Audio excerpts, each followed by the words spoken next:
Jai Hind India aspirants, my warriors, my fire hearts. This is your GAT educator Kapil Gaur. I really embellish your presence for this particular session. ये वाले session में आप सभी का मैं हार्दिक स्वागत करता हूँ। इस सेशन में हम लोग क्या करने वाले हैं, केमिस्ट्री के इसका ऑलरेडी सेशन नंबर 1 मतलब पेपर लीग सीरीज मतलब most expected question and the previous year question of NDA, उसका पहला सेशन ऑलरेडी हो गया है। इसके आगे के और क्वेश्चंस यहाँ पर अपन लोग ये वाले सेशन में करने वाले हैं। डोंट वरी, आज का सेशन, डोंट वरी क्या भाई डोंट वरी तो बोलनी नहीं चाहिए।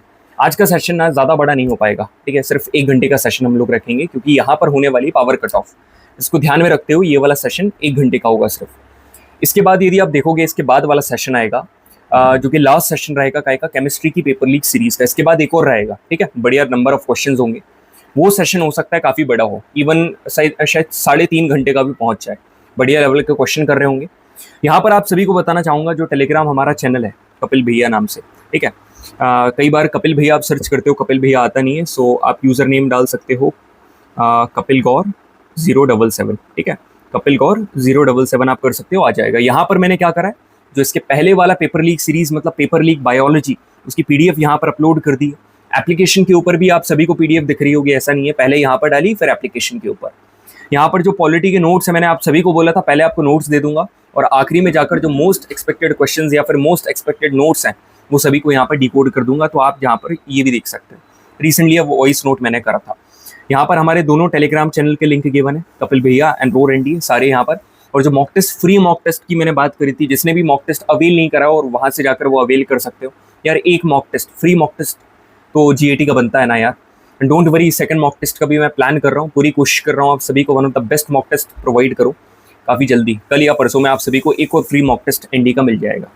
चलिए, तो हो गया इंट्रोडक्शन, इतना ही मेरे को बताना था। स्टार्ट करते हैं आज का सेशन, ठीक है। आज का सेशन मतलब कि जिसमें हम लोग क्वेश्चन को डिकोड करने वाले हैं। यहाँ पर अपन प्रीवियस ईयर क्वेश्चन कर रहे हैं केमिस्ट्री के। जैसे कि आप सभी को पता है केमिस्ट्री एक ऐसा पार्ट है जिसमें सबसे ज़्यादा प्रीवियस ईयर क्वेश्चन रिपीट होता है, सबसे ज़्यादा। एज इट इज़ क्वेश्चन भी आ जाता है और कई बार एज इट इज़ ऑप्शन भी आ जाते हैं। तो यहाँ पर बहुत ज़रूरी हो जाता है, कभी भी मोस्ट एक्सपेक्टेड क्वेश्चंस कर रहे हैं तो यहाँ पर अपन वो वाले क्वेश्चंस को भी कंसिडर करें। उसी के साथ यहाँ पर कुछ most expected question which are being designed by me, हमेशा यहाँ से क्वेश्चन एनडीए एग्जाम में देखने को मिलते हैं, इस बार भी देखने को मिलेंगे, ठीक है। चलिए स्टार्ट करते हैं। और हाँ, जिसको भी बेसिक से पढ़ना है एकदम, यदि बेसिक से किसी को इसको डिकोड करना है तो जिसको भी क्वेश्चन आ रहा है कि सर एकदम जिसको मतलब ही नहीं पता चीज़ों का, क्या करे यार इस मोमेंट पर आकर। तो सभी को मतलब पता है वैसे तो, इतना आखिरी के 10 दिन बचे हुए हैं, फिर भी नहीं पता ना, तो आप एक काम कर सकते हो। मेरी जो प्रीवियस वीडियोज़ है ना, मतलब प्रीवियस वीडियोज़ हैं मतलब पिछले ND1 2025 की, उसकी वीडियो जाकर देख सकते हो। बस वहाँ पर ये रहेगा, मोस्ट एक्सपेक्टेड क्वेश्चंस नहीं रहेंगे। हाँ, कुछ प्रीवियस ईयर क्वेश्चन कराएं और साथ ही में एकदम बेसिक से लेकर ऊपर तक पढ़ा है। जिसको भी सिर्फ सवाल प्रैक्टिस करने हैं और साथ ही में उसका कंटेंट डिकोड करना है, वो सारी चीज़ें मैं यहाँ पर करवा रहा हूँ। पहला क्वेश्चन आप सभी की स्क्रीन के ऊपर ये रहा जनाब। पहला क्वेश्चन क्या बोल रहा है, which one of the following is the correct electronic configuration of fluorine. Fluorine का एकदम सही इलेक्ट्रॉनिक कन्फिगरेशन क्या है। तो इलेक्ट्रॉनिक कन्फिगरेशन निकालते कैसे हैं आप सभी को पता होना चाहिए। ये क्या है, आपका न्यूक्लियस है, इसके बाहर क्या होती है, शेल्स होती हैं, इसके बाहर अलग अलग शेल्स होती हैं। एक शेल है ये, ठीक है, अब एक सेल है ये, ठीक है, और एक सेल है ये, ठीक है। अलग अलग शेल आप सभी को अपनी स्क्रीन के ऊपर दिख रही है। ये सारी जो सेल हैं, शेल हैं, इनका काम क्या है, ये क्या करती है, इलेक्ट्रॉन्स को होल्ड करती है। यहाँ पर कितने, 2 इलेक्ट्रॉन्स, यहाँ पर 8, यहाँ पर 8, इतने इलेक्ट्रॉन्स यहाँ पर रहेंगे, ठीक है। अब सर ये पता कैसे चला कि यहाँ पर इतने इलेक्ट्रॉन्स रहेंगे, ये होता है 2n स्क्वायर रूल, इसको बोलते हैं 2n स्क्वायर रूल। अब ये 2n स्क्वायर रूल क्या है सर, 2n स्क्वायर रूल ये है, n मतलब कि नंबर ऑफ शेल, ठीक है, n बताता है नंबर ऑफ शेल। अब ये कौन सी शेल है, ये है k है, ये है l है, ये है m है और इसके आगे n आती, k l m n o, ठीक है। तो पहले वाले शेल में यदि आप देखोगे तो 2, 1 का स्क्वायर कितना हो जाएगा 2, यहाँ पर 2, 2 का स्क्वायर कितना हो जाएगा 8। अब तीसरे वाले में देखोगे 2, यहाँ पर क्यूब कितना हो जाएगा 8 और यहाँ पर कितना हो जाएगा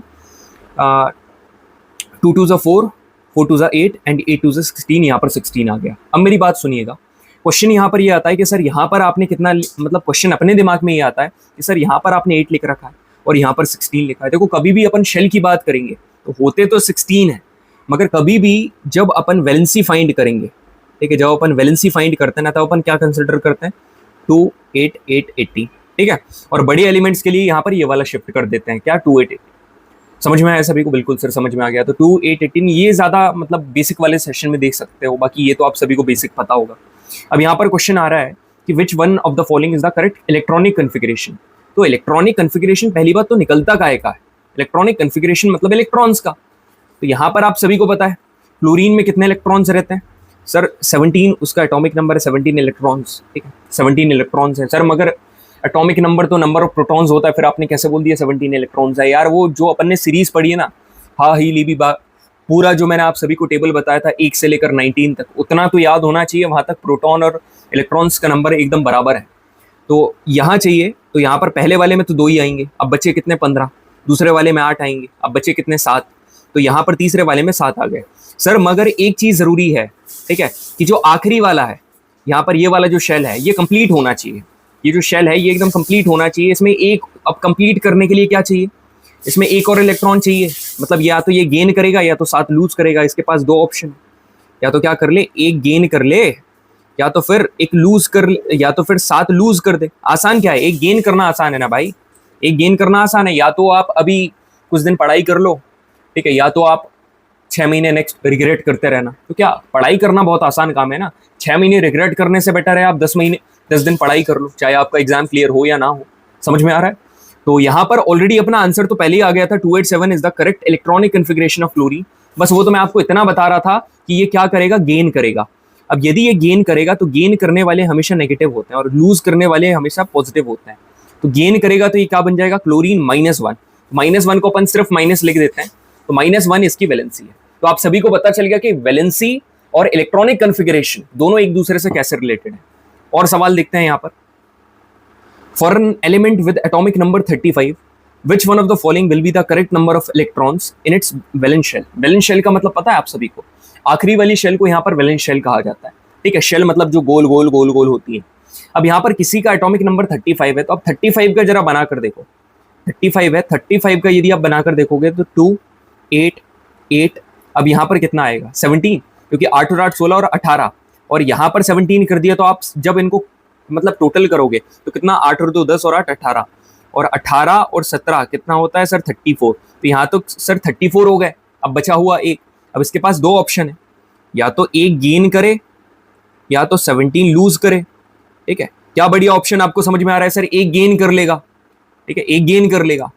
अब यहाँ पर यदि एक गेन करेगा तो कॉमन सेंस लगाओ, ठीक है, एटॉमिक नंबर 35 यदि एक गेन कर लेगा, एक गेन करने के लिए वैलेंस शेल में कितने इलेक्ट्रॉन, शेयरिंग वाले की बात चल रही है यहाँ पर, 2 8 8 18, ठीक है। क्लियर है सभी को? बिल्कुल सर क्लियर है, एक गेन कर लेगा।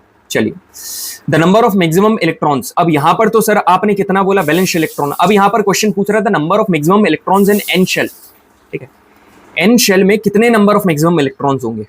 तो K L M N, ठीक है, 2 8 8 18, ठीक है, यहाँ पर ये होगा, ठीक है, कितने होंगे 18 होंगे या 18 नहीं होंगे भाई। आप मैक्सिमम, जब यदि आपसे मैक्सिमम पूछ रहा है ना कि मैक्सिमम, ये तो सीरीज आपको याद रखनी है 2 8 8 18, इससे आप क्या फाइंड करोगे, इससे आप फाइंड करने वाले वैलेंसी, इससे आप फाइंड करने वाले वैलेंसी। मगर यदि मैक्सिमम पूछे तो K L M N, तो ये 1 ये 2 ये 3 और ये 4, तो n की बात कर रहा है, तो 2n स्क्वायर, तो कितना हो जाएगा 2, n की वैल्यू कितनी है 4, 4 का स्क्वायर, 4 4 जा 16, तो 2 मल्टीप्लाई बाय 16, 2 जा 32। Option number D is correct.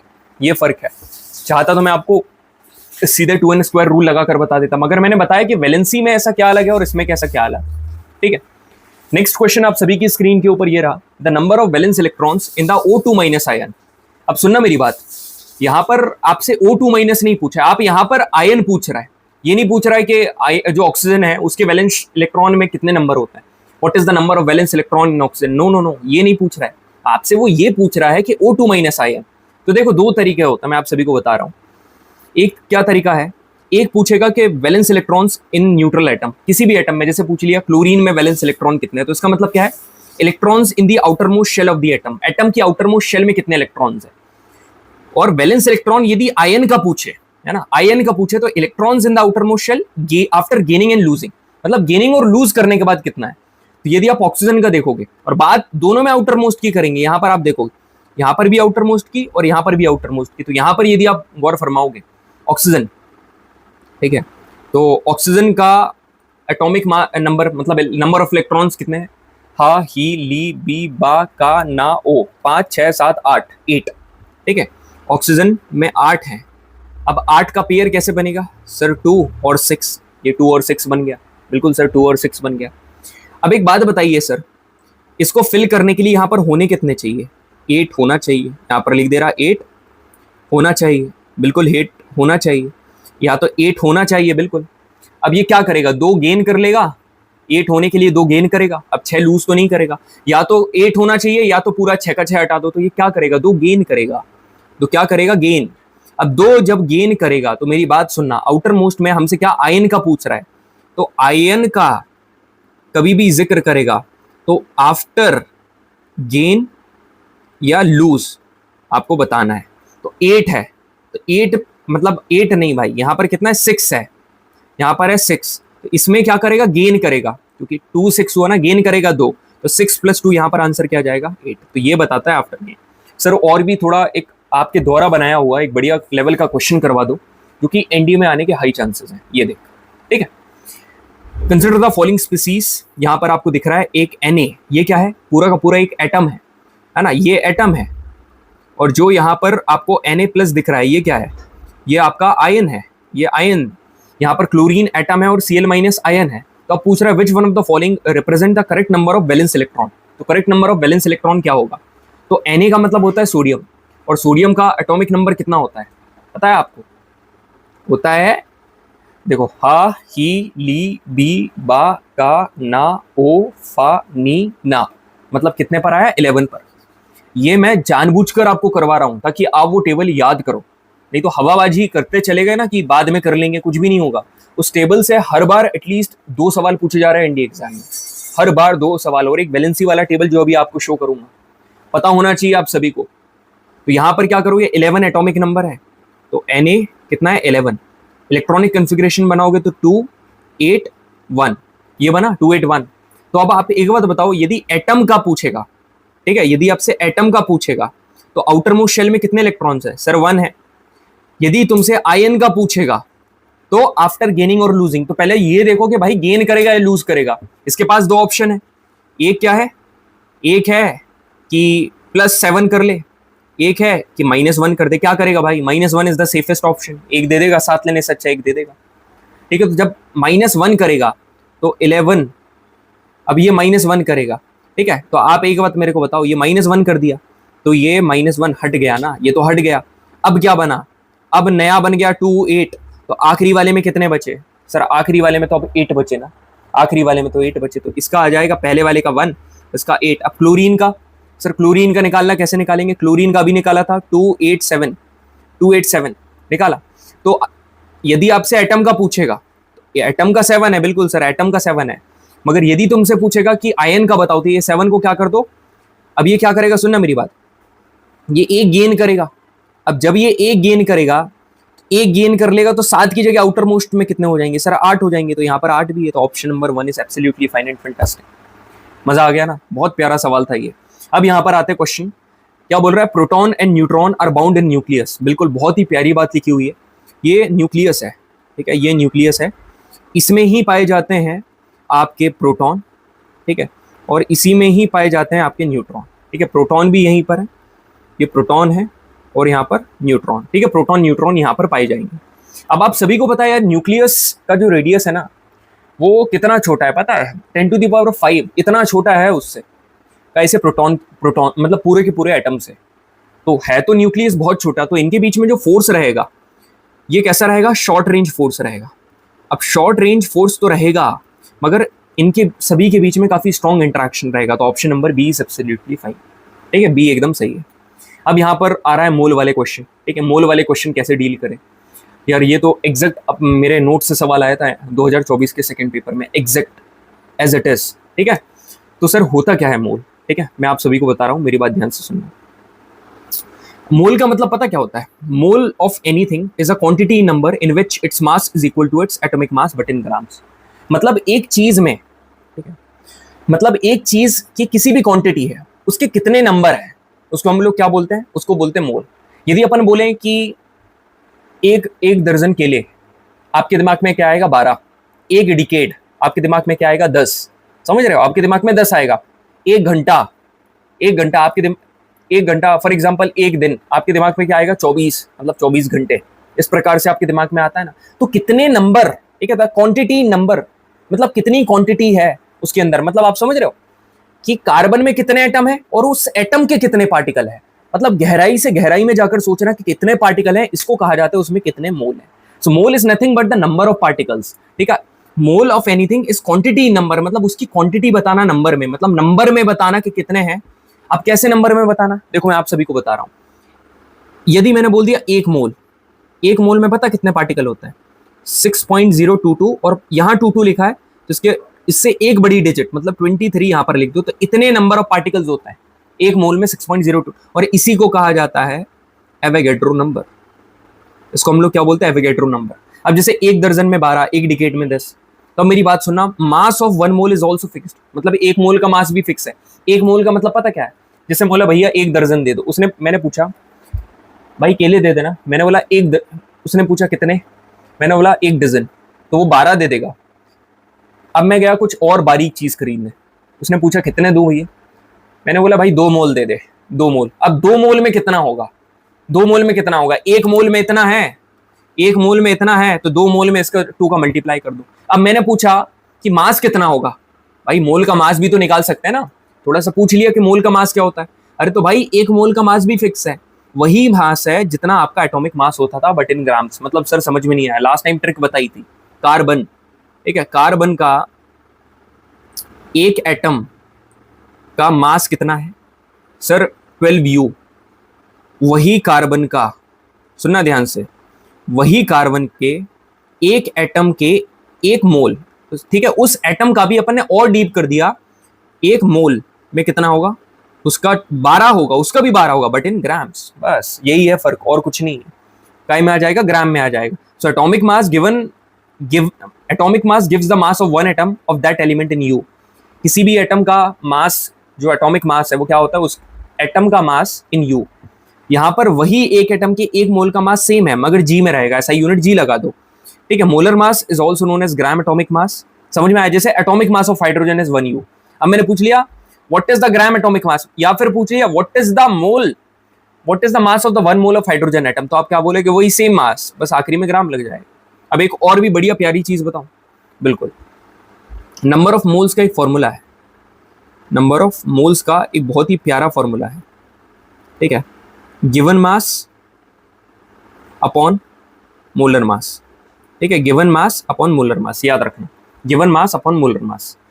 तो नंबर ऑफ मोल्स का formula given mass upon molar मास। अब मेरी बात याद रखो, यदि मैंने पूछा नंबर ऑफ पार्टिकल्स, ठीक है, नंबर ऑफ पार्टिकल्स एक मोल में कितना है, तो आप क्या बोलोगे? Sir 6.022 into 10⁻23। मैंने बोला 2 में कितने हैं, 2 में नंबर ऑफ पार्टिकल, तो 2 का मल्टीप्लाई कर दोगे, तो 2 मोल में कितना है, तो पहले आप क्या करो, ये निकालना है, तो आप नंबर ऑफ मोल्स कितने हैं उसका मल्टीप्लाई कर दो कैसे? एवोगैड्रो नंबर, अभी बताया, ठीक है, आप सभी को पता है।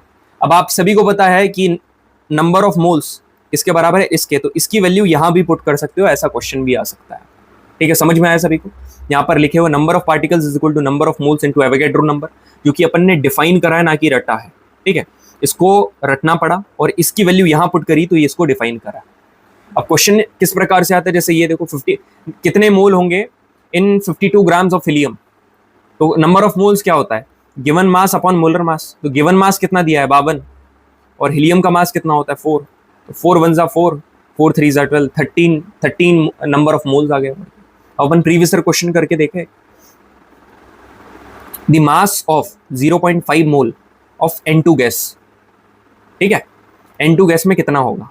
तो अब मेरी बात सुनो, यहां पर क्या होगा? Given mass upon molar mass multiply by, नहीं, given mass upon molar mass. अच्छा मास पूछ रहा है, okay, the mass of, okay, is equal to number of moles. एक मिनट रुकना यार, कॉल आ रहा है। हेलो यार, क्लास ले रहा हूँ मैं, करता हूँ, हाँ मैसेज कर दे, देख ले रहा हूँ, एक मिनट बस, है ना, कर दे, मैं देखता हूँ।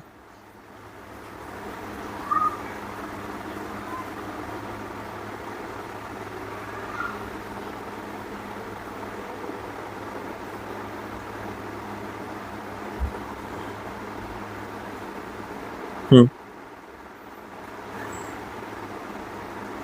हाँ सही है, ठीक। हम्म, चलो।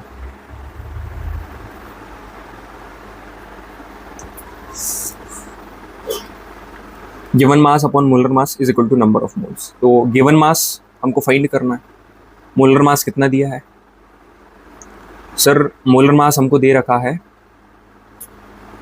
28। So given mass upon molar मास है 14 इंटू 2, ठीक है, क्योंकि गैस बोला है, इज इक्वल टू कितना हो जाएगा, नंबर ऑफ मोल्स कितने दे रखे हैं, 0.5 मोल्स। तो 14 इंटू 2 28 मल्टीप्लाई बाय 0.5, दो बार, 2 1 जा 2, 2 4 जा 8, तो आंसर क्या आ जाएगा 14 ग्राम, ठीक है, यहाँ पर जाएगा 14 ग्राम। क्लियर है सभी को? 14। हेलो यार, क्लास ले रहा हूँ भाई।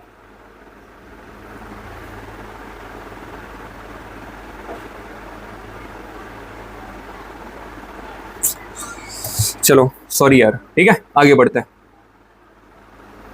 आज है ना ऐसे ही होता है, 1 घंटे और कुछ मैं आपको एक्स्ट्रा प्रैक्टिस क्वेश्चन दे रहा हूँ, वो सॉल्व कर लेना, ठीक है, ये प्रैक्टिस फॉर यू, ठीक है, बढ़िया अपने घर में मस्त से सवाल सॉल्व करना, प्रैक्टिस फॉर यू ऑल, ठीक है, बढ़िया। आगे बढ़े, बिल्कुल सर। अब आ गए डिस्कवरी वाले क्वेश्चन, अब क्या करें, ठीक है, डिस्कवरी वाले क्वेश्चन आ गए। अब डिस्कवरी वाले क्वेश्चन करने के लिए आप मेरी बात ध्यान से सुनो, listen to me carefully everyone. Goldstein ने डिस्कवरी काई की करी, ठीक है, चैडविक ने डिस्कवरी काई की करी, जे थॉम ने, जॉन डेल्टन, इन सभी ने डिस्कवरी काई की करी। चलो ठीक है, एक एक करके फोड़े। ये आ गया स्टेटमेंट वाला क्वेश्चन जो अभी आया था, NDA 1 2025, एग्जैक्ट सेम क्वेश्चन, ठीक है। चलो करते हैं। पहले कहानी होती है ई गोल्डस्टीन से शुरू। सुनना मेरी बात ध्यान से, ई गोल्डस्टीन से हम कहानी को अराइज करते हैं। इन 1886 यहाँ पर क्या हुआ था, एक नए प्रकार की रेडिएशन का यहाँ पर डिस्कवरी हुई थी इन अ गैस डिस्चार्ज, जिसको हम लोग बोलते हैं कैनाल रेज, जिसको हम लोग क्या बोलते हैं, कैनाल रेज। कैनाल रेज क्या है? Canal rays are the positively charge radiations, ये सारी की सारी पॉजिटिवली चार्ज रेडिएशंस हैं, and all of them led to the discovery of proton, ठीक है। ई गोल्डस्टीन की ये जो रेज हैं, इससे काय की डिस्कवरी हुई थी, प्रोटॉन की।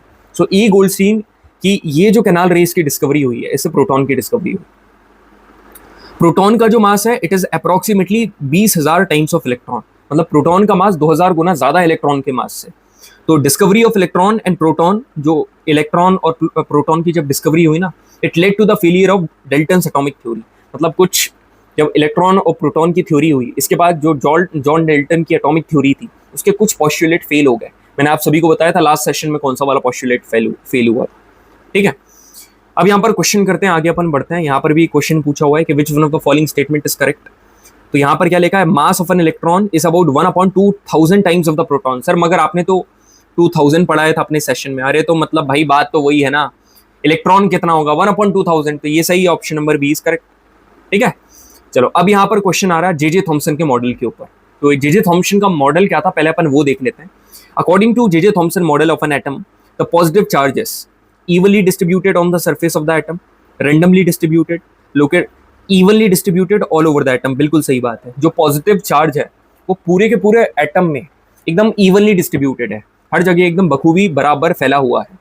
तो जे थॉमसन ने क्या करा था, जे थॉमसन के प्लम पुडिंग मॉडल, इन्होंने एक प्लम पुडिंग मॉडल दिया था। इन्होंने बोला था कि एक atom consist of positively charge sphere, एक एटम पॉजिटिवली चार्ज स्फीयर से बनता है, और उसमें जो इलेक्ट्रॉन्स हैं वो एकदम धसे हुए होते हैं, electrons are embedded in it, ठीक है, एकदम दबे हुए होते हैं। फिर आगे आता है positive and negative charges are equal in magnitude, जो पॉजिटिव और नेगेटिव चार्जेस हैं they are equal in magnitude, hence the atom is electrically neutral. इसलिए अपन उसको क्या बोलेंगे, एटम जो है पूरा का पूरा इलेक्ट्रिकली न्यूट्रल है, क्योंकि पॉजिटिव और नेगेटिव चार्ज सारे के सारे उन सभी का मैग्नीट्यूड सेम रहता है। तो प्लस माइनस कैंसिल होकर के आ गया 0, मतलब कि न्यूट्रल होता है, ठीक है, बढ़िया। अब तुमसे बोल दिया कि कंसिडर द फॉलोइंग स्टेटमेंट्स। पहली स्टेटमेंट रिगार्डिंग जे थॉमसन, पहली statement they the atom is electrically neutral, ठीक है। अब बहुत सारे लोग ये सोचेंगे कि एटम इज इलेक्ट्रिकली न्यूट्रल, ये तो जे थॉमसन ने बोला नहीं होगा। जे थॉमसन ने तो इलेक्ट्रॉन की डिस्कवरी करी है, मगर आप ये सारी स्टेटमेंट पढ़ के जा रहे हो, ठीक है, आप इसका आंसर जरूर करोगे। अब आता है what was the source of alpha particle in Rutherford. अच्छा, अगेन यहाँ पर रुदरफोर्ड का क्वेश्चन आया, न्यूक्लियर एटम, तो रुदरफोर्ड के बारे में पढ़ ले। बिल्कुल सर। तो रुदरफोर्ड जिन्हें फादर ऑफ न्यूक्लियर फिजिक्स कहा जाता है, इन्होंने क्या करा था, अल्फा पार्टिकल की रेडिएशंस गोल्ड फॉइल के ऊपर फेंकी थी, ठीक है। अब यहाँ पर याद रखना, यहाँ पर जो पूरा का पूरा यहाँ पर बनाई गई थी ना, it was made up of double charge helium ion, ठीक है। यहाँ पर अब क्वेश्चन पूछा हुआ है कि अल्फा पार्टिकल का सोर्स क्या था, ठीक है, अल्फा पार्टिकल का सोर्स क्या था। तो यहाँ पर जो अल्फा पार्टिकल्स हैं वो बने का इससे थे, डबली चार्ज हीलियम आयंस और हीलियम जिसका मास होता है 4u। अल्फा पार्टिकल का सोर्स क्या थे, हीलियम आयंस। तो हीलियम की बात करेंगे तो मास जिसका 4u। ऐसे पूछ सकता है कि जिस आयन का यूज करा अल्फा पार्टिकल में उसका मास कितना है, तो पहले तो ये पता होना चाहिए कौन सा। तो यहाँ पर क्वेश्चन पूछ रहा है ना, what was the source of alpha particle in the Rutherford scattering, तो यहाँ पर क्या जाएगा, हीलियम। और गोल्ड यहाँ पर न्यूक्लियस लिखा हुआ है ना, फॉइल नहीं लिखा हुआ है, गोल्ड का न्यूक्लियस लिखा हुआ है। थिन लेयर 1000 एटम थिक, मतलब इतनी पतली थी ना कि भाई उसमें 1000 एटम एकदम दबे हुए थे। समझ रहे हो, 1000 एटम एकदम दबे हुए थे। अब यहाँ पर हुआ क्या, यहाँ पर जब ये जो अल्फा पार्टिकल्स हैं, ठीक है, इन्हें यहाँ पर पास करा गया गोल्ड फॉइल के ऊपर, कुछ ऐसे थे जो एकदम यहाँ से सीधे पास हो गए, ठीक है, कुछ ऐसे थे जिनका एक स्मॉल डिफ्लेक्शन हुआ, ठीक है, यहाँ पर कुछ ऐसे थे जिसका लार्ज डिफ्लेक्शन हुआ, कुछ ऐसे थे जो कि जिस मतलब ऐसे गए और रिफ्लेक्ट बैक कर गए, ठीक है, मतलब वहीं के वहीं वापस आ गए। अब ये इसका क्या मतलब, जो पूरा का पूरा कंक्लूजन निकला, इस कंक्लूजन के बेसिस पर, इस ऑब्जर्वेशन के बेसिस पर यहाँ पर बना था रुदरफोर्ड का मॉडल। पहली चीज बोला था कि मतलब वो सारी की सारी जो रेडिएशन है वो स्ट्रेट गई, ये डिफाइन करती कि वहां पर एटम में कुछ स्पेस एम्प्टी है, खाली है, ठीक है, कुछ डिफ्लेक्टेड बाय स्मॉल एंगल, कुछ स्मॉल एंगल ने डिफ्लेक्ट कर दिया, ठीक है, स्मॉल एंगल से डिफ्लेक्ट हो गई। अब स्मॉल एंगल से यदि डिफ्लेक्ट हो गई मतलब कि positive charge is an atom is not uniformly distributed, जो पॉजिटिव चार्ज है ना एटम में वो यूनिफॉर्मली डिस्ट्रीब्यूटेड नहीं है, इसलिए वो जो they got deflected by small angle, फिर वेंट बैक बाय 180 डिग्री, कुछ ऐसी भी थी जो सीधी गई और वापस आ गई, वेंट बैक बाय 180 डिग्री। तो इसका मतलब ये है कि जो वॉल्यूम ऑक्यूपाई किया जा रहा है bye positive charge in the atom वो काफी स्मॉल है। तो अब यदि आप देखोगे फाइनली जो रुदरफोर्ड का मॉडल है उसके बेसिस पर न्यूक्लियर मॉडल दिया गया। सो उसमें ये बोला गया था कि nucleus is a positively charge centre in an atom, मतलब न्यूक्लियस एक पॉजिटिवली चार्ज सेंटर है एटम का, एटम के अंदर जो न्यूक्लियस है वो पॉजिटिवली चार्ज सेंटर है। एटम का सारा मास कहाँ रिसाइड करता है, न्यूक्लियस के अंदर, ये भी बढ़िया बात है। Electrons revolve around the nucleus, जितने भी इलेक्ट्रॉन्स हैं यहाँ पर न्यूक्लियस के अराउंड रिवॉल्व करते हैं, ठीक है। न्यूक्लियस का साइज एटम के साइज से छोटा है, ये तो आप सभी को पता है कि न्यूक्लियस का साइज एटम के साइज से एकदम छोटा है, ठीक है, बढ़िया। अब यहाँ पर क्वेश्चन प्रैक्टिस करें, बिल्कुल sir. Consider the following statements, ठीक है, and which of the following statements are correct regarding the nuclear model of the atom given by Rutherford, ठीक है, बिल्कुल। Statement number 1 is there on your screen, all the mass of an atom resides in nucleus, बिल्कुल यार, nucleus में ही reside करता है सारा का सारा मास, अभी अपन ने पढ़ा। Electrons revolve around nucleus, nucleus के अराउंड, ये बिल्कुल रुदरफोर्ड ने ऐसा बोला था कि इलेक्ट्रॉन्स न्यूक्लियस के अराउंड रिवॉल्व करते हैं। एनर्जी वगैरह का कुछ नहीं बोला था, मगर इतना बोल दिया था कि न्यूक्लियस के अराउंड रिवॉल्व करते हैं। Atom has positively charge centre called nucleus, बिल्कुल इसका पॉजिटिवली चार्ज सेंटर होता है। तो कितनी स्टेटमेंट सही है, सारी की सारी सही है, all of the above statement are correct, ठीक है। अब यहाँ पर देखिए, which one of the following findings is not observed in Rutherford's nuclear model, ठीक है, अभी ये काय का था ND1 2025, ठीक है। तो पहली स्टेटमेंट क्या लिखी हुई है, there is a neutral centre in an atom called nucleus. आप एक बात बताओ, यहाँ पर साफ साफ अभी भी मैंने पढ़ाया आपको, जो न्यूक्लियस है वो क्या है, पॉजिटिव सेंटर है, पॉजिटिव है, ठीक है, पॉजिटिव है ना कि नेगेटिव है। तो there is a neutral centre, neutral centre ये एकदम गलत है, पॉजिटिव सेंटर है, ठीक है, nucleus is positively charge centre, समझ रहे हो। तो ये वाली स्टेटमेंट गलत, मतलब option number A is correct, क्योंकि नॉट करेक्ट पूछ रखा है आपसे, ठीक है। अब यहाँ पर कुछ ड्रॉबैक थे, रुदरफोर्ड का जो मॉडल था ना उसका ड्रॉबैक थे, क्या था यार, यहाँ पर आप एक बात बताओ, जब रुदरफोर्ड ने बोला कि जो इलेक्ट्रॉन्स है वो क्या करेंगे, वो इलेक्ट्रॉन्स रिवॉल्व करेंगे। अब इलेक्ट्रॉन्स रिवॉल्व करते करते electrons will keep on revolving, और एनर्जी, ऐसा समय आएगा कि उनकी एनर्जी खत्म हो गई है और वो न्यूक्लियस के ऊपर आकर गिर जाएंगे और एटम अनस्टेबल हो जाएगा, ठीक है। तो अब यहाँ पर क्वेश्चन करते हैं कि which one of the following statement is correct. Rutherford's alpha particle scattering experiment led to the discovery of electron. इससे इलेक्ट्रॉन की डिस्कवरी हुई थी क्या? अरे इलेक्ट्रॉन की डिस्कवरी नहीं हुई थी भाई, न्यूक्लियस की डिस्कवरी हुई थी। J Thomson suggested that the nucleus of an atom contains proton. जो न्यूक्लियस है उसमें प्रोटॉन होता है क्या? बिल्कुल होता है भाई, प्रोटॉन होता है। ठीक है। एटॉमिक नंबर, और अभी रुको, atomic number of an element is the same as the number of proton in the nucleus. यार रुको रुको रुको, जो एटॉमिक नंबर है एलिमेंट का atomic number is same as the number of proton, ये बिल्कुल सही है। The mass number of an atom is equal to the number of electron, गलत। यार देखो एक बात बताऊं आपको, जे थॉमसन ने ये नहीं बोला था कि एटम के अंदर न्यूक्लियस, उन्होंने न्यूक्लियस के बारे में कोई बात नहीं करी थी कि जिसमें प्रोटॉन होते हैं। ये बात किसने करी थी? ये बात रुदरफोर्ड ने करी थी। ठीक है, ये रुदरफोर्ड ने करी थी। तो यहाँ पर option number C is correct. क्यों? क्योंकि जो एटॉमिक नंबर होता है, मैंने कल भी बताया था। अरे अरे अरे अरे अरे, देख रहे हो? जो एटॉमिक नंबर होता है, ठीक है, ये जो एटॉमिक नंबर है, it is equal to what? Atomic number is equal to number of protons. और प्रोटॉन्स हमेशा कहाँ पर होते हैं? न्यूक्लियस में होते हैं।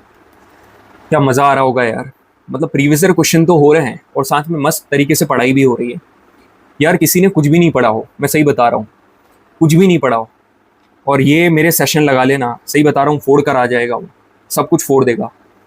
Which one of the following conclusions could not be derived from Rutherford's alpha particle scattering experiment? कौन सा है भाई? Most of the space in atom is empty. बिल्कुल यार, कुछ space empty था। The radius of the atom is about 10 to the power 5 times of the radius of the nucleus. बिल्कुल यार, एटम का रेडियस 10 to the 5 times बड़ा ही रहेगा।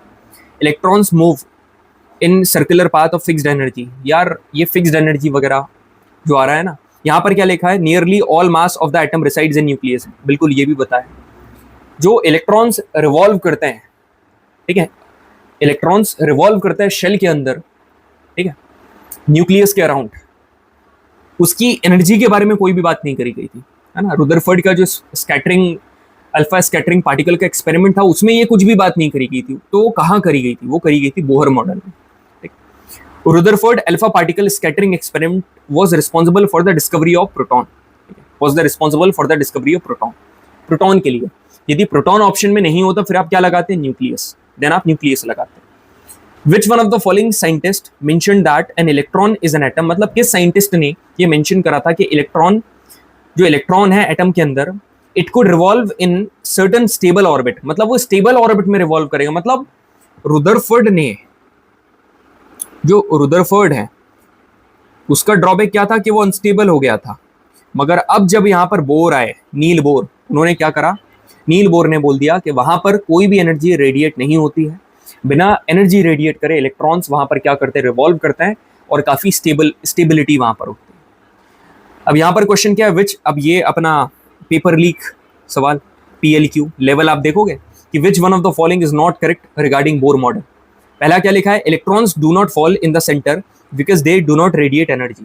मतलब इलेक्ट्रॉन्स सेंटर में नहीं गिरते हैं क्योंकि वो एनर्जी रेडिएट नहीं करते हैं। बिल्कुल ये सही है, ऑप्शन नंबर 1 इस करेक्ट। अरे नहीं नहीं भाई, हमसे नॉट पूछा है, ये सही है, मगर ऑप्शन जरूरी नहीं है कि यही सही है, हमको गलत वाला बताना है। Only discrete orbits of electrons are allowed. बिल्कुल सही बात है, हर कोई सी ऑर्बिट अलाउ नहीं है, ओनली डिस्क्रीट, ये भी सही है। Electrons do not fall in the centre, बिल्कुल इलेक्ट्रॉन्स फॉल नहीं करता, तो ये भी सही है। अरे पहले पूरा रीड कर भाई, फिर सही बोलना उसको। Electrons do not revolve in the centre because they radiate energy. भाई यदि एनर्जी रेडिएट करते ना, यदि एनर्जी रेडिएट करते तो गिर जाते, ठीक है, क्योंकि एनर्जी रेडिएट नहीं करते ना, इसलिए नहीं करते हैं। तो ये वाली जो स्टेटमेंट है गलत है, मतलब option number C is correct, not correct पूछा। मजा आया कि नहीं सवाल सॉल्व? ये करवा रखा था 2 जगह और पेपर में आ गया था ये ऊपर, ठीक है। चलो, बोर मॉडल क्या बोलता है कि only discrete orbits of electrons are allowed inside the atom, और रिवॉल्व करते टाइम इलेक्ट्रॉन्स कभी भी एनर्जी रेडिएट नहीं करते। मजा आ गया होगा यार आपको पढ़कर। अब यहाँ पर क्वेश्चन क्या है कि which one of the following particles in the nucleus of an atom was discovered by James Chadwick. James Chadwick ने क्या डिस्कवर करा था? समझ रहे हो, जेम्स चैडविक ने क्या डिस्कवर करा था? सो जेम्स चैडविक के द्वारा डिस्कवर करा गया था न्यूट्रॉन, ठीक है। क्या करा गया था? न्यूट्रॉन। सो न्यूट्रॉन का मतलब होता है नो चार्ज, जिसका mass approximately equal to proton and present in nucleus of all atoms except hydrogen. Hydrogen को छोड़कर ये जो सारे के सारे एटम्स है उसके न्यूक्लियस में पाया जाता है, ठीक है। सो न्यूट्रॉन्स वर डिस्कवर्ड बाय, एक और क्वेश्चन 2020 में पूछा हुआ था, it was discovered by James Chadwick. Option number A is correct. तो जेम्स चैडविक ने न्यूट्रॉन की डिस्कवरी करी, ठीक है, सभी को समझ में आ रहा है, न्यूट्रॉन की डिस्कवरी करी। एल्बर्ट आइंस्टाइन ने फोटो इलेक्ट्रिक इफेक्ट और मारी क्यूरी ने रेडियम। तो हमसे पूछ रहा है कि करेक्ट कौन सा है, तो थर्ड वाला करेक्ट है सर। बढ़िया, कितनी देर का सेशन हो गया भाई, फिर नए वाले टॉपिक को, बढ़िया 36 मिनट। जोश डाउन नहीं होना चाहिए, ठीक है। नई स्लाइड ओपन कर रहा हूं मैं, नई चीज की तरफ बढ़ते हैं। बढ़िया सर, मजा आ गया।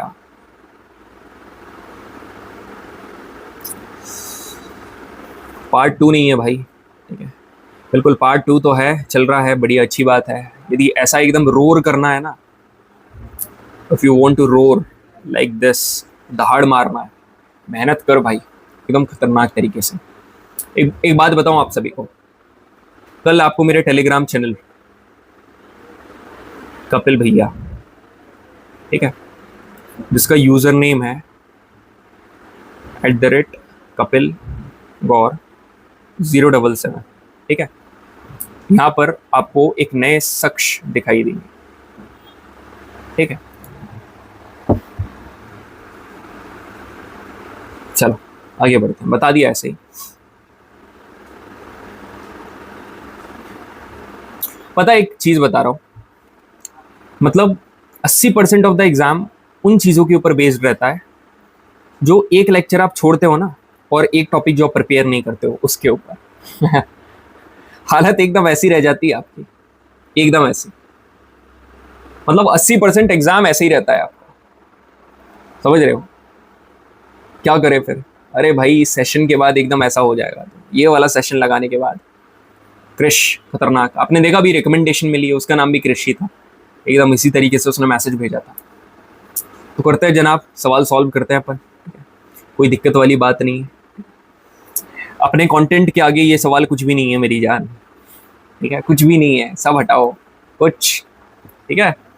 अभी करते हैं, चिंता क्यों कर रहे हो आप लोग। Question number 1 is there on your screen, ठीक है।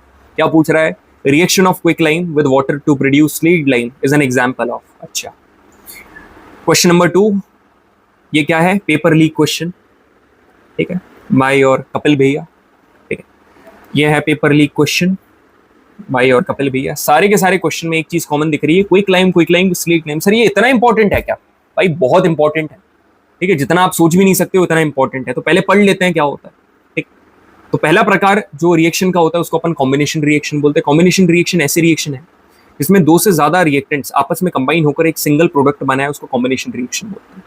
अब मैं आपको बहुत ही प्यारी बात बता रहा हूँ, सुनना मेरी बात ध्यान से, ठीक है। आपकी मम्मी ने बाजार से आपको एक चीज लाने को बोलो, आप तैयारी वगैरह कर नहीं रहे हो, कुछ बच्चे तैयारी नहीं कर रहे हैं, उनकी मदर ने बोला कि भाई तू एक काम कर, सूखा चूना लेकर आ जा, आज अपन व्हाइट वॉश करेंगे, ठीक है, चूना लेकर आ जा। चूना मतलब मेरे को पता लाइमस्टोन बोलते हैं, है ना, CaCO3, मगर वो दीवार पे लगने के बाद, मगर जो ऑलरेडी स्टार्टिंग वाला रहता है सूखा, उसको अपन क्या बोल रहे हैं, CaO, कैल्शियम ऑक्साइड। स्पेसिफिकली नहीं बता रहा हूँ, इन जनरल बता रहा हूँ, ये तो स्पेसिफिकली यदि आप बात करने लगो, इन जनरल आपकी अंडरस्टैंडिंग के लिए, आपकी समझदारी के लिए बता रहा हूँ, ठीक है। माइक भी चालू हुआ, चेक कर लिया मैंने, मेरी बात ध्यान से सुनिएगा सारे के सारे, everyone. Calcium oxide quick lime आप मार्केट से लेकर आए, ठीक है। अब मम्मी ने बोला एक काम कर, बाजार से लेकर तो आ गया, तो इसमें पानी भी मिला दे, पानी भी मिला दे भाई। तो आपने क्या करा, उसमें वाटर भी मिला दिया, चूने का घोल बन गया। आपने देखा होगा चूने में कभी भी पानी मिलाते हैं ना तो बबल्स उठते हैं, हीट उठती है, ठीक है भाई, हाईली एक्सोथर्मिक रिएक्शन होती है, ठीक है। और यहाँ पर जो फाइनली एक्वस सोल्यूशन बन जाता है पानी में घुला हुआ, उसको बोलते हैं स्लेट लाइम, जिसको बोलते हैं कैल्शियम हाइड्रोक्साइड। तो जो पानी में घुला हुआ, मतलब पानी घुलने के बाद जो बनता है लाइम वाटर, उसको बोलते हैं स्लेट लाइम, और जो पानी में घुलने के पहले बनता है उसको बोलते हैं क्विक लाइम। क्लियर है सभी को? जी सर क्लियर है। तो वही चीज यहाँ पर लिखी हुई है, हाईली एक्सोथर्मिक रिएक्शन है अपनी। अब कुछ दिन बाद मम्मी ने बोला तू एक काम कर भाई, तूने थोड़ी देर बाद बोला कि तूने एक काम करा है कि चूना तो बना ही दिया, पानी भी डाल दिया, एक काम कर दीवार के ऊपर लगा भी दे। जी सर बिल्कुल लगा देता हूँ, CaOH2, ठीक है। आपने क्या करा, उसको दीवार के ऊपर लगा दिया। कुछ दिन बाद देखा आपके लिए ताली बजने लगी, आपको बोल रहे कि भाई तू एक काम कर, पुताई करना चालू कर दे, तेरा मेन काम प्लान भी यही कर ले। भाई दीवार पर शाइनिंग आ गई, दीवार शाइन करने लगी। पता क्यों हुआ? दीवार शाइन इसलिए करने लगी क्योंकि CO2 जो कि एटमॉस्फेयर में प्रेजेंट थी उसके साथ रिएक्ट हो गई और उसने बना लिया CaCO3 प्लस वाटर। समझ रहे? तो CO2 उसके साथ ऐड हो गई थी, उसने क्या दे दिया, शाइनिंग अपीयरेंस। अब क्वेश्चन करें जरा, क्वेश्चन करें बिल्कुल sir. Reaction of quicklime with water, मतलब CaO plus H2O, this will give you CaOH2 is an example of what sir, combination reaction. मगर कॉम्बिनेशन तो कहीं पर भी नहीं है। अरे भाई हीट भी तो रिलीज होती है, ये सब आपके अंदर है, तो इसको हाईली एक्सोथर्मिक रिएक्शन भी कहा जाता है ना। मजा आया, ठीक है। अब यहाँ पर question number 2, paper leak question by और कपिल भैया, ठीक है। बंदा क्विकलाइम, मतलब क्विकलाइम समझ रहे हो, CaO, when quicklime reacts with water it produces slate lime, मतलब CaOH2। This reaction is an example of combination reaction, बिल्कुल। तो 1 इज करेक्ट, तो 1 जहां भी नहीं है वो हटा दो सर। मगर 1 के साथ एक और होना चाहिए, ये भी नहीं, ये भी नहीं, एक्सोथर्मिक है सर 1 and 4, तो option number D is correct, ठीक है। Option number D is correct. Level था कि नहीं सवाल में। अब यहाँ पर और भी हाई लेवल का क्वेश्चन देखो, टॉप नॉच एकदम, ठीक है। आप सभी के लिए, आप सभी की स्क्रीन के सामने ये रहा फॉर फ्री, ठीक है। इसके बदले में क्या दोगे आप मेरे को, PDF में रोल नंबर, ठीक है। PDF में रोल नंबर प्यारे से भाषा में लिख कर दे देना, थैंक यू कपिल भैया for putting this much effort. जो आपने पढ़ाया वही है, बस और कुछ नहीं चाहिए, ठीक है। X reacts with water, X react with water, अच्छा पानी के साथ रिएक्ट कर रहा है to form slaked lime. X पानी के साथ रिएक्ट कर रहा है स्लेट लाइन बनाने के लिए, तो X reacts with water to form slaked lime, ठीक है। अब when it reacts with Y, जब ये स्लेट लाइन जो है CaOH2, जब ये Y के साथ रिएक्ट करता है, ये क्या देता है, shining appearance due to the formation of Z, ठीक है। तो भाई XYZ बताना है। अरे X क्या है, क्विकलाइम, तो क्विकलाइम जहां पर भी नहीं आ रहा है वो काटो, यहां नहीं आ रहा है, ठीक है। उसके बाद Y क्या है सर, Y है CO2, तो Y CO2 देखना यहां पर है, option number C is correct. और Z क्या है, कैल्शियम कार्बोनेट। क्या बढ़िया सवाल था, मजा आया कि नहीं सर, मजा आ गया, ठीक है। यही मजा मैं पूरे भारत के डिफेंस एस्पिरेंट्स को देना चाहता हूं, ठीक है। Burning of coal, burning of coal, ठीक है। ये भी एक रिएक्शन है यार, कोल के साथ ऑक्सीजन ऐड कर दी CO2, कभी भी बर्निंग हो रही है तो ऑक्सीजन ऐड कर दो, हाइड्रोजन के साथ ऑक्सीजन H2O। अब यहाँ पर क्वेश्चन देखो, विच of the following process involve chemical reaction, chemical reaction यहाँ पर लिखा है बर्निंग ऑफ मैग्नीशियम रिबन, ठीक है, बर्निंग ऑफ मैग्नीशियम रिबन। अब जैसे आपने यहाँ पर बर्निंग ऑफ कोल करा, तो ऐसे ही मैग्नीशियम रिबन की भी Mg+O2, this will be MgO, ये प्रोसेस होगी, तो ये भी क्या है, chemical reaction. Option number D is correct. अब यहाँ पर क्वेश्चन क्या पूछ रहा है, which one of the following compound undergo thermal decomposition, तो थर्मल डिकम्पोजिशन, पहले डिकम्पोजिशन रिएक्शन क्या होती है वो देख लो, ठीक है। ये भी फिर अपन करेंगे क्वेश्चन, ये भी करेंगे, ये भी करेंगे, सब करेंगे, तो मेरी बात सुनो सारे के सारे। डिकम्पोजिशन रिएक्शन 3 प्रकार की होती है। एक ऐसा रिएक्शन जिसमें एक सिंगल रिएक्टेंट ब्रेक डाउन होकर 2 से ज्यादा प्रोडक्ट बनाता है, उसको क्या बोलता है, डिकम्पोजिशन रिएक्शन, ठीक है, उसको बोलते हैं decomposition reaction. On the basis of the form of energy, ठीक है, on the basis of form of energy required for the reaction, these reactions are of 3 type, 3 प्रकार की रिएक्शन होती है, थर्मल, इलेक्ट्रोलाइसिस, फोटोलाइसिस। अब थर्मल में यदि आपको एग्जांपल दूं ना, एक प्यारा सा एग्जांपल दे रहा हूं, सीधे अपन क्वेश्चन भी करते हैं उसी के ऊपर। क्वेश्चन है क्या, क्वेश्चन है, ठीक है। एक रिएक्शन क्या होती है, सुनना मेरी बात, FeSO4, FeSO4 को जब आप हीट करोगे तो क्या बनेगा, पहले तो इसका ऑक्साइड बनाओ Fe2O3, फिर जो SO4 बचा है इसको सल्फर ट्राइऑक्साइड बनाओ और सल्फर डाइऑक्साइड बनाओ। So ferrous sulphate on heating evolves 2 gases, sulphur dioxide and sulphur trioxide. इस रिएक्शन को क्या बोलते हैं, दिस रिएक्शन इज डिकम्पोजिशन। अब क्या बोल रहा हूँ, हीटिंग ऑफ लेड नाइट्रेट, एक और बहुत ही जरूरी आपको रिएक्शन बता रहा हूँ, लेड नाइट्रेट मतलब PbNO3 2। जब आप इसको हीट करोगे तो क्या बनेगा, पहले ऑक्साइड बनाओ, अब NO3 है तो आप इसका क्या बनाओ, NO2 बनाओ, और अब NO3 मत बना देना क्योंकि NO3 ऑलरेडी है, यहाँ पर O2 बनाओ। तो यहाँ पर it decomposes to give lead oxide and अब कौन सी गैस देगा, ऑक्सीजन और नाइट्रोजन ऑक्साइड। तो oxygen and nitrogen oxide, option number 4 इसका। समझ में आया सभी को, ये लिखी हुई है पूरी रिएक्शन, आप यहाँ पर याद कर लेना, नोट्स अपने टेलीग्राम चैनल और अपने एप्लीकेशन रोर एनडीए पर डल जाएंगे, ठीक है, बढ़िया। चलो अब आता है, अब हाँ एक और क्वेश्चन यहाँ पर देखो आप, विच one of the following reaction is an example of decomposition reaction, ये भी नहीं है, इसमें भी नहीं है, ये भी नहीं है, ये है AgCl, सनलाइट हीट दी तो Ag अलग हो गया, Cl2 अलग हो गया। इसी की एक और रिएक्शन मैं आप सभी को बताना चाहूँगा, सुनना मेरी बात ध्यान से। देखो इलेक्ट्रोलाइसिस तो बहुत आसान है, जैसे H2O है, इसमें करंट पास कर दिया तो H2 और ऑक्सीजन अलग हो गए। NaCl का सोल्यूशन है, करंट पास कर दिया Na और Cl2 अलग हो गए, ये बहुत आसान है। यहाँ पर मगर आप देखोगे ना, जैसे ये वाला क्वेश्चन है, ठीक है, ये देखो आपने क्या करा, ये इसको बोलते हैं फोटोलाइसिस। जब AgCl को आपने सनलाइट में एक्सपोज करा तो ये एक्सपोज होने के बाद क्या देगा, ये देगा सिल्वर अलग हो जाएगा और क्लोरीन अलग हो जाएगा, क्लोरीन का कलर होगा येलोइश ग्रीन। उसी तरीके से आपने सिल्वर ब्रोमाइड AgBr को सनलाइट में रखा तो Ag अलग और Br अलग, याद रखना इनका कलर वगैरह क्या होता है। तो यहाँ पर क्या होगा, ये जो रिएक्शन आपको दिख रही है AgCl, this will turn into Ag plus Cl2। अभी मैंने क्या बोला था, ये कहाँ पर होगी, in the presence of sunlight. आपने धूप में रखा था ना, ये सूरज की रोशनी है, ठीक है, यहाँ पर सूरज की किरणें आ रही थी, तो in sunlight, option number B is correct. I hope आप सभी को समझ में आ रहा होगा बहुत बढ़िया तरीके से, ठीक है। एक क्वेश्चन अपन यहाँ पर ठोक देते हैं, अब भी अपन ने ऊपर ठोका, ऑलरेडी कर दिए 2 क्वेश्चन इसी के ऊपर। अब आते हैं आयरन नेल के ऊपर। क्या बोल रहा है कि iron nail is dipped in copper sulphate. Iron nail मतलब Fe और कॉपर सल्फेट CO, क्या बनाएगा सर। आयरन जो है ना वो कॉपर से ज्यादा रिएक्टिव है, मतलब कॉपर की रिएक्टिविटी ज्यादा नहीं है, आयरन की रिएक्टिविटी ज्यादा है। तो पता क्या करेगा, कॉपर को डिस्प्लेस कर देगा, तो यहां पर बना लेगा FeSO4 प्लस CO। तो इसको कहा जाता है पूरे के पूरे को displacement reaction, option number D is correct. तो डिस्प्लेसमेंट रिएक्शन जिसमें क्या होता है, more reactive element less reactive element को डिस्प्लेस करता है, जैसे Zn ने यहाँ पर Cu को रिप्लेस करा, Fe ने Cu को रिप्लेस करा। कलर यहाँ पर याद करना जरूरी है, पहले जब आयरन था, ठीक है, पहले कॉपर सल्फेट ब्लू था, मगर जब आयरन ऐड हुआ तो अब क्या हो गया, ग्रीन हो गया।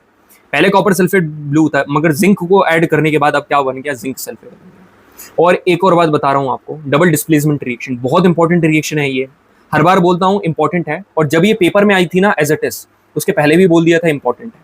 इसमें जैसे Na2SO4 प्लस BaCl2 है, Na ज्यादा रिएक्टिव है Ba से, आप सभी को पता है, पोटेशियम, सोडियम, ठीक है, कैल्शियम, मैग्नीशियम, ये सारे बहुत हाईली रिएक्टिव एलिमेंट्स हैं। तो इसने Ba को क्या करा, हटा दिया, तो Na के साथ Cl ने बना लिया पेयर, तो NaCl। अब ये Ba जाएगा कहाँ, BnSO4 के साथ बना लिया तो BaSO4। तो डबल डिस्प्लेसमेंट रिएक्शन को प्रेसिपिटेट रिएक्शन भी कहा जाता है। क्या, प्रेसिपिटेट रिएक्शन, याद रखना, they are also known as precipitate reaction. तो यहाँ पर ऑप्शन, अब ऑप्शन नंबर क्या, ये व्हाइट PPT सेम यहाँ पर हुआ, मगर ये जो सिल्वर ब्रोमाइड बन रहा है येलो PPT। मजा आ गया सर। आगे क्वेश्चन करते हैं, कलर के ऊपर क्वेश्चन आ गया, विच of the following chemical compounds it showing is incorrect colour. अब सर कलर से ही तो परेशान है, याद कर ले ये, ठीक है। Most expected colour most expected colour, ठीक है, एनडी एग्जाम में पूछे जा सकते हैं। लेड नाइट्रेट और जिंक सल्फेट दोनों के दोनों कलरलेस है, ठीक है। जो कॉपर सल्फेट है वो ब्लू है और जो फेरस सल्फेट है वो ग्रीन है। तो फेरस सल्फेट ग्रीन है क्या, हाँ जी है। कॉपर सल्फेट ब्लू है क्या, हाँ जी है। जिंक सल्फेट कलरलेस है क्या, जिंक सल्फेट कलरलेस है क्या, हाँ जी सर है। लेड नाइट्रेट येलो है क्या, गलत, लेड नाइट्रेट येलो नहीं है भाई, लेड नाइट्रेट कलरलेस है, ठीक है, लेड नाइट्रेट कलरलेस है, और जिंक सल्फेट भी कलरलेस है। तो ऑप्शन नंबर 4 इज करेक्ट, ठीक है, बढ़िया। आगे बढ़े, अब यहाँ पर आते हैं क्वेश्चन के ऊपर। तो क्या बोल रहा है, इलेक्ट्रोलाइसिस ऑफ वाटर। अरे वाटर का इलेक्ट्रोलाइसिस मतलब H2O, करंट दे दिया भाई ने, तो H2 अलग हो गया, O2 अलग हो गया। डिकम्पोजिशन रिएक्शन, डिकम्पोजिशन नहीं यार, हाँ डिकम्पोजिशन रिएक्शन, डिस्प्लेसमेंट रिएक्शन भी बोल सकते हो आप उसको। डिस्प्लेसमेंट रिएक्शन क्यों बोलोगे, डिकम्पोजिशन रिएक्शन है ना। क्या बोलते हैं इसको, इलेक्ट्रोलाइसिस। इलेक्ट्रोलाइसिस डिकम्पोजिशन रिएक्शन मतलब A का 3, तो यहाँ भी नहीं है और यहाँ भी नहीं है। बर्निंग ऑफ कोल मतलब C+O2, CO2 क्या है, कॉम्बिनेशन रिएक्शन है, तो B का 2, आप देखना B का 2 यहाँ पर ऑप्शन नंबर C करें। Iron nail emerged in copper sulphate मतलब Fe प्लस CuSO4 क्या है, सिंगल डिस्प्लेसमेंट रिएक्शन। और बेरियम क्लोराइड टू एल्यूमिनियम आया ना एज इट इज सवाल, ये आ गया यहाँ, एकदम करवा दिया था बच्चों को पहले ही, ठीक है। अब यहाँ पर एक और क्वेश्चन, ये जो क्वेश्चन है, आयरन क्या है, ग्रीन हो जाता है सोल्यूशन।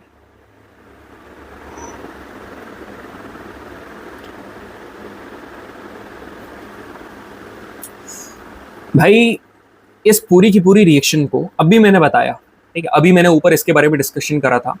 पहले ये क्या होता है, ब्लू होता है, ठीक है, फिर ये क्या बन जाता है, ग्रीन बन जाता है। क्या लेगा, the solution turns green in colour after the reaction, सही है।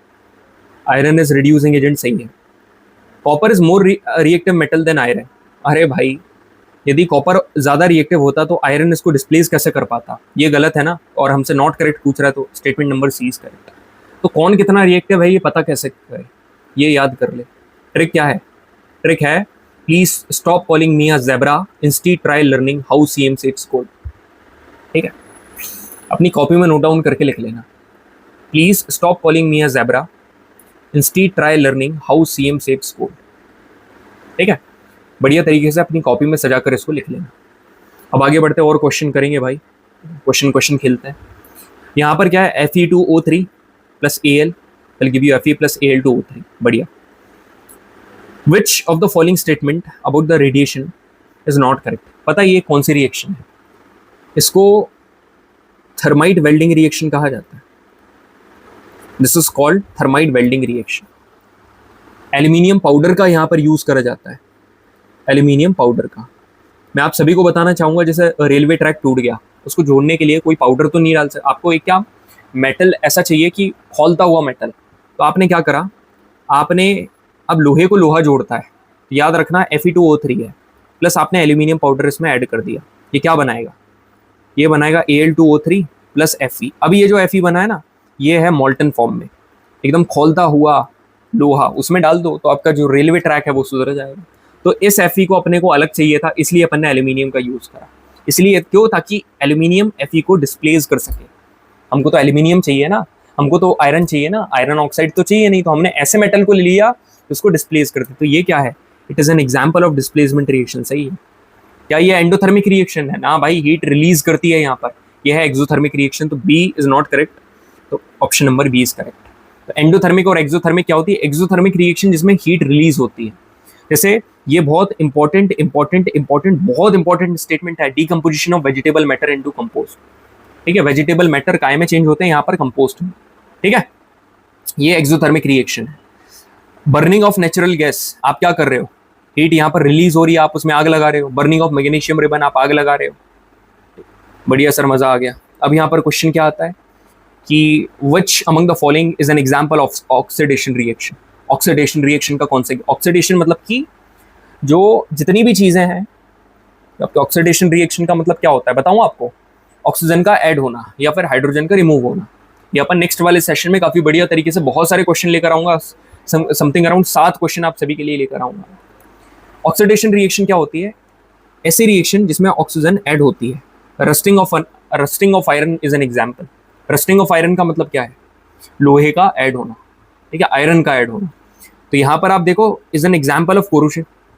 कभी भी कोई मेटल है, when it is eaten away by the air, water, moisture, तो Fe प्लस 3O2 प्लस, अब देखो आयरन है, ऑक्सीजन भी ऐड हो गई, वाटर मॉइस्चर भी ऐड हो गया, तो क्या बना लिया, Fe2O3। ठीक है, एल्यूमिनियम के लिए कोरोशन काफी बढ़िया है, क्या करता है ये, बढ़िया प्रोटेक्टिव ऑक्साइड की लेयर बना लेता है। And it also preserve rancidity. और एक बात बता रहा हूँ आपको, एक ऐसी प्रोसेस जिसमें खाने में भी, खाना जो फूड है ना, जो ऑक्सीडाइज हो जाता है, फूड ऑक्सीडाइज हो जाता है, इसको कहा जाता है rancidity. BHA and BHT। BHA मतलब ब्यूटिलेटेड हाइड्रोक्सीएनिसोल, BHT मतलब ब्यूटिलेटेड हाइड्रोक्सी टोल्यूस, मतलब रेंसिडिटी को प्रिजर्व करने के लिए इन दोनों का इस्तेमाल कर रहे हैं। ठीक है, चलो भाई, कितने घंटे का सेशन हो गया, चलो तो आज का सेशन ना भाई इतनी देर का रखते हैं। मैं आपको कमिट कर रहा हूँ, नेक्स्ट वाला सेशन 3-1 घंटे का होने वाला है। 3 घंटे से कम का तो नहीं होगा जहाँ तक मेरे को पता है, भर भर के सवाल मैं करवाऊंगा, भर भर के। ठीक है, तो नेक्स्ट वाले सेशन में एसिड बेस एंड सॉल्ट से भी आगे अपन सवाल करेंगे। मेरे को बताना कैसा लगा session. Don't worry about the PDF Z में, ठीक है, सारी PDF आप सभी को मिल जाएगी।